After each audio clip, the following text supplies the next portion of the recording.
que é um problema de restrição da dignidade das pessoas.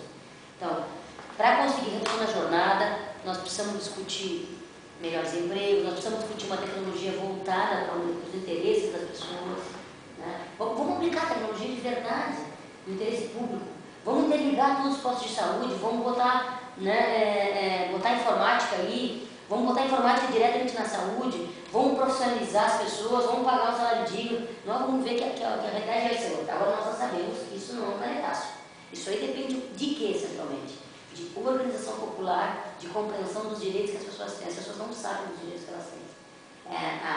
A mídia, os grandes empresários, eles constroem uma lógica, né, do bom e do mal. Na verdade, por trás disso tudo tem interesses, né, e os grandes interesses. Para segurar a crise dos Estados Unidos, né, por exemplo, agora, quem paga a conta?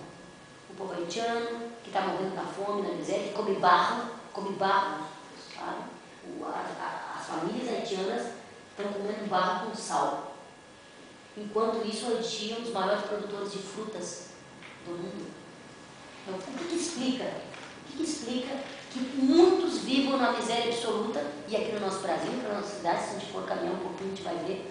O que explica isso? Enquanto, ao contrário, nós temos aí 2.000 famílias no do Brasil que vivem, não é que vivem, elas têm, digamos assim, inexplicável, nós não temos condição de mensurar o quanto elas têm.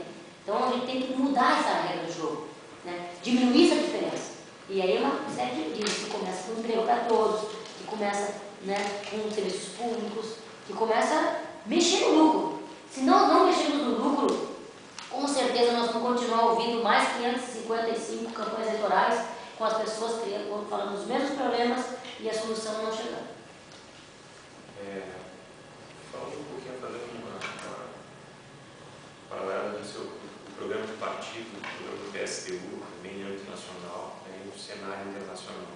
A senhora tem algum tipo de receio, ou isso é objeto de preocupação em relação a um eventual isolamento do Brasil em virtude da efetivação do programa do partido, do programa do PSTU? Nós achamos que, para nós realizarmos o nosso programa, nós precisaremos de que a população, o povo se organizar. Nós não defendemos, né, que um ou dois vai se assaltar o poder, bom, a partir de amanhã o Brasil vai ser outra coisa. Então, se tiver organização popular, nós acreditamos que a gente pode, como se diz, mover montanhas.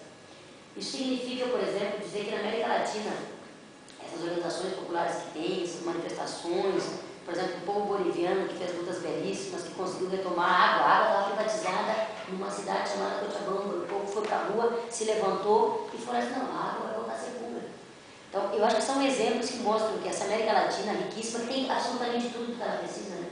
Que se nós tivermos unidade latino-americana, que se a população, se o povo, se a maioria do povo estiver organizado, nós acreditamos que, muito pelo contrário, nós vamos crescer, nos desenvolver e trazer dignidade para o povo. Após o fim da Alemanha Oriental e da queda do muro de Berlim, derrubando em 91 com o fim da União Soviética, diversos países do mundo se engajaram em um movimento em direção ao capitalismo, em direção a uma maior liberdade econômica. Esses países, tendo passado por uma experiência socialista, o chamado socialismo real, esses países estariam, na verdade, equivocados em uma ótica da senhora? Essa é uma discussão bem profunda que nós teríamos que fazer, né? Nós falamos da experiência das revoluções lá, né? No caso da Revolução do século XVII, no caso da Revolução Cubana, 50 e poucos, 60. É um processo que, digamos o seguinte, o que nós estamos vendo? O capitalismo não é solução. Ele tem certeza absoluta que não é solução para a humanidade, né? Nós temos quase 2 terços da humanidade vivendo na absoluta miséria, ganhando às vezes menos de $1 por dia, né? Para fazer um paralelo. Então, nós acreditamos num outro mundo, uma outra possibilidade, uma sociedade socialista, construída pelo povo. Nós temos também a certeza de que isso não vai cair do céu, as experiências elas são parte da trajetória, mas uma coisa nós temos certeza absoluta: o capitalismo não tem como dar dignidade para todo mundo. Isso é possível para alguns. O caso da União Soviética da Rússia hoje, o caso da Rússia hoje é um exemplo concreto. A miséria aumentou, o desemprego aumentou, as pessoas vivem na pobreza, né? Não só na Rússia,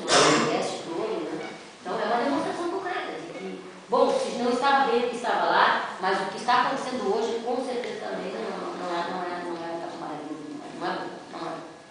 Então, o principal problema de países que vivem hoje na miséria, majoritariamente países africanos, seria então o excesso de capitalismo? O excesso de capitalismo, o que diríamos? O excesso de capitalismo para quem tira o capital de lá, né? Porque é isso, nós estamos falando que os países imperialistas sobrevivem da fome e da miséria de vários. A África foi abandonada, parte da África hoje não há mais nem interesse do capitalismo lá. Eles dizem assim, bom, onde tiver diamantes na África do Sul, eu vou lá e pego, o restante da África abandonado, né? América Latina, privatizações, desmonte da máquina pública, da produção. Então esse é o mecanismo concreto, é onde tiver dinheiro para tirar, nós vamos tirando, para garantir que os países imperialistas, os poucos países imperialistas sobrevivam aí às custas da maioria da população. Um país vizinho ao Brasil, que tem uma experiência que pode ser considerada interessante, seria o Chile, que é um país como o nosso, marcado por um passado de experiência colonial semelhante à nossa. Uma experiência colonial não baseada no povoamento, mas sim como colônia de exploração, e que hoje vê através do aprofundamento de reformas capitalistas, um desenvolvimento praticamente sem paralelos na América do Sul. Como a senhora julgaria isso? Esse atual estágio de desenvolvimento do Chile, que é considerado que em alguns anos estará atingindo um nível de renda per capita de Portugal? Olha, eu quero te dizer que eu não vi isso no Chile, eu estive lá e vi o contrário. Eu vi o seguinte, o Chile foi o balão de ensaio do neoliberalismo. Thatcher com a mão de ferro, lá derrotando os trabalhadores na Inglaterra, e o Pinochet. O neoliberalismo começou com ditadura, foi um massacre de milhares de pessoas, coisa que nós nunca vimos no Brasil. A ditadura brasileira, né, a gente pode dizer que foi gravíssimo, né, condenável, mas no Chile foi um massacre que uma geração foi massacrada para aplicar o neoliberalismo no Chile. Nós não temos educação pública no Chile, a juventude não tem escola pública no Chile. A educação pública não existe no Chile. A juventude praticamente sem alternativas. Nós temos bolsões, né, de riqueza e bolsões de miséria absoluta. Vovós, idosos, crianças em Santiago, pedindo dinheiro. Os bairros pobres, os cinturões de miséria em Santiago do Chile é uma vergonha para qualquer um de nós. Às vezes se assemelha às cidades mais pobres do nosso país. Então há uma ilusão por conta do seguinte: uma parte do Chile, que é a parte do quê? Da irrigação, que é a parte da plantação do vinho, da uva, que é dos frutíferos, está ganhando muito dinheiro. Agora, o grosso do povo chileno, em absoluto. Há 2 anos atrás, nós vimos a juventude fazendo confrontos de rua no Chile, o ano passado, esse ano, inclusive. Né? E os trabalhadores não tem liberdade, não tem. Até hoje o exército chileno é praticamente intocável. Aquele mesmo exército que destruiu, né, que matou milhares, até hoje ele é praticamente intocável. Não se prende ninguém no Chile. O Pinochet foi preso aonde? Na Inglaterra. Então, não é exatamente essa a realidade que realmente vive o povo chileno. Bom, a senhora defende basicamente a encampação das empresas pelo Estado através dos conselhos populares, correto? É do popular. Sim. Encampação, nós estamos falando concretamente hoje de transporte coletivo. Assim, mas outras empresas, iniciando pelo controle de preços, Não, nosso programa não chega. Diz que é o seguinte, que é preciso mobilização popular, nós precisamos construir, enfim, que nós precisamos fiscalizar. Bom, se essas empresas não aceitarem, né, essa fiscalização, aí o poder popular poderá discutir isso, no sentido de punição aos que não aceitarem as regras, né, que a gente possa estar discutindo e implantando aí com a organização popular. O lucro pode-se dizer que seja o motor do capitalismo. A senhora acredita que uma sociedade onde não houvesse Discutir outras medidas. Essa busca do lucro poderia haver crescimento, poderia haver desenvolvimento, sendo que os indivíduos muito provavelmente não teriam um incentivo para que, enfim, por exemplo, trabalhando 8 horas, eu ganho mesmo que trabalhando 12 horas.